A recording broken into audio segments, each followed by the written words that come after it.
और इस बीच एक बड़ा अपडेट भरत तिवारी मामले से जुड़ा हुआ। भरत तिवारी मामले में परिवार का बड़ा ऐलान, जंतर मंतर पर अनिश्चितकालीन धरना होगा। अब सड़क तक पहुंचेगी इंसाफ की लड़ाई। भरत के भाई चंदन तिवारी ने इसे लेकर मोर्चा खोल दिया है। बिहार के चर्चित भरत तिवारी एनकाउंटर मामले को लेकर अब परिवार आर पार की लड़ाई का मन बना चुका है और इसी कड़ी में भरत तिवारी के भाई चंदन तिवारी ने प्रेस कॉन्फ्रेंस कर बड़ा ऐलान कर दिया।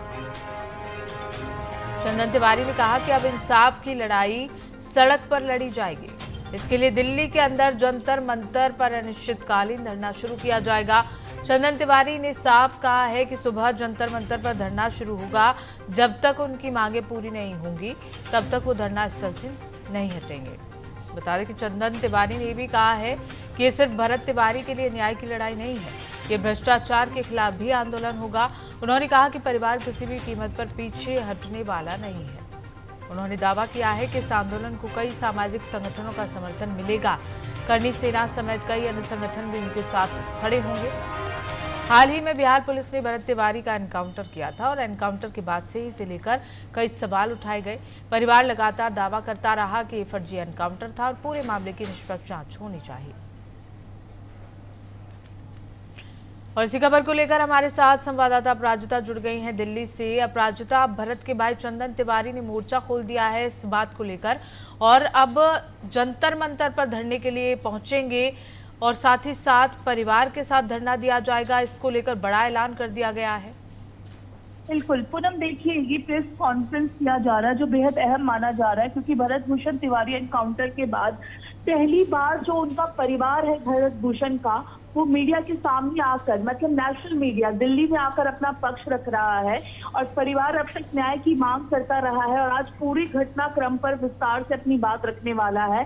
परिवार की मुख्य मांग जो है वो निष्पक्ष जांच की है। परिजन लगातार ये आरोप लगाते हुए आ रहे हैं, हम भी देख रहे हैं कि फर्जी एनकाउंटर था और पूरे मामले की स्वतंत्र एजेंसी और न्याय की निगरानी में जो है वो जांच होनी चाहिए ताकि सच्चाई सामने आ सके। और लगातार आप देख रहे थे कि इसके कई पहलुए जो थे वो निकल करके आ रहे थे। बिहार में भी लोगों के अंदर बहुत आक्रोश नजर आया था। लगातार जो है उनसे मिलने बड़े बड़े नेता पहुंच रहे थे। बावजूद इसके केस जो है हाई लेवल पे पहुंचने के बावजूद वहां पे सुप्रीम कोर्ट के हाई कोर्ट में चला गया और उम्मीद ये की जा रही है कि प्रशासन वर्सेस जनता हो गया है, जिसकी वजह से परिवार को बिल्कुल उम्मीद नहीं है कि उनको बिहार में जो है वो न्याय मिलेगा। इसलिए परिवार जो है दिल्ली पहुंच गया है और जंतर मंतर एक ऐसी जगह है जहां पर आप देखते हैं कि लोग आंदोलन करते हैं, अपनी बातें रखते हैं।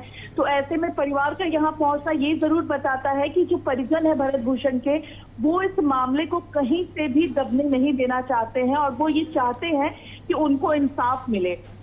और ये जो परिवार है, आप ये देखिए, इनका पूरी तरीके से आरोप जो है वो पुलिस पर है, प्रशासन पर है और पुलिस का जो एनकाउंटर था वो दावा पूरी तरीके से वो सही नहीं मान रहे हैं। और पुलिस की तरफ से लगातार यही कहा जा रहा है कि वो एनकाउंटर उन्होंने सेल्फ डिफेंस में किया है क्योंकि भरत भूषण तिवारी ने जो है वो गोलियां चलाई थी।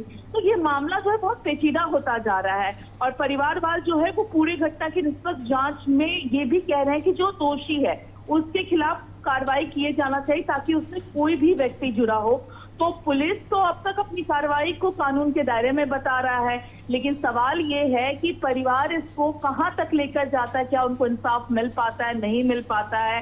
लेकिन ऐसी संभावना जताई जा रही है कि पहले भी बिल्कुल अपराजिता, परिवार की ओर से ये भी कहा जा रहा है कि उन्हें कई संगठनों का समर्थन मिलता हुआ नजर आएगा। तो जाहिर सी बात है कि ये जो आंदोलन है, ये जो मोर्चा खोला गया है भरत के भाई चंदन तिवारी की ओर से, लंबा चलने वाला है।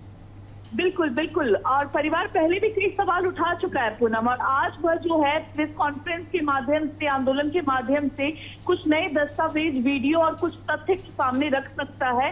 हालांकि ये प्रेस कॉन्फ्रेंस के दौरान ही स्पष्ट होगा कि उनके पास ऐसे क्या तथ्य सामने हैं, क्योंकि जो भरत भूषण तिवारी एनकाउंटर मामला था उसमें भरत भूषण ने उनके मतलब मरने से पहले ही कुछ जो वीडियो थे वो साझा कर दिए थे, जिसके बेसिस पर जो जनता है, कुछ नेता हैं, वो समर्थन में आए थे और उनको निर्दोष बता रहे थे। लेकिन आज वो कुछ और तथ्य सामने रखने वाले हैं और प्रेस कॉन्फ्रेंस में ये खुलासा हो जाएगा कि ऐसे कौन से तथ्य सामने रखे जाएंगे जिसके बेसिस पर क्या हो सकता है कि वो पुलिस को झुकना हो जाए या फिर प्रशासन जो है वो मजबूरी में ही सही उनकी बातों में आकर के कुछ जो है इस पर कुछ कहते हैं जांच बैठाए। तो ये देखने वाली बात होगी कि और कुछ इस केस में क्या सामने आ सकता है। लेकिन देखिए कानूनी विकल्प पर जो है परिवार अभी काम कर रहा है, लेकिन प्रेस कॉन्फ्रेंस के बाद से आगे की रणनीति सामने आएगी, क्योंकि जब तक आप कानून के दायरे में रहकर काम करते हैं तब तक कानून के हाथ में फैसला होता है, लेकिन जब कानून पे भरोसा नहीं हो और तो मामला उससे ऊपर उठ जाता है। तो ये देखने वाली बात है कि आज के बाद इस मैटर पर और क्या नए खुलासे होते हैं। चलिए ठीक है अपराजिता, बहुत बहुत धन्यवाद तमाम जानकारी साझा करने के लिए।